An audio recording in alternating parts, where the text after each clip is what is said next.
Мұқағали Мақатаев. Не деген керемет күн! Не деген керемет күн! Жанында бәрі даяр, не керектің? Көрінеді гүлдерін бір жарғаны, естіледі ұшқаны көбелектің. Не деген керемет күн! Естіледі балара нәр сұрғаны, бармақтай балапан қос ән салғаны. Бәрінде кеудесіне қондырып, дала бір рахата, де сал жаны.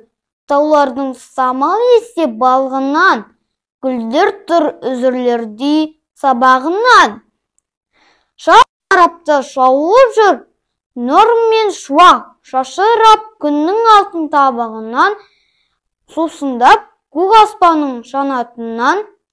Шарықтап шыңырауда ана қыран, ару жер өз дидарын қарап жатыр мөп-мөлдір тұнық көктің жанарынан.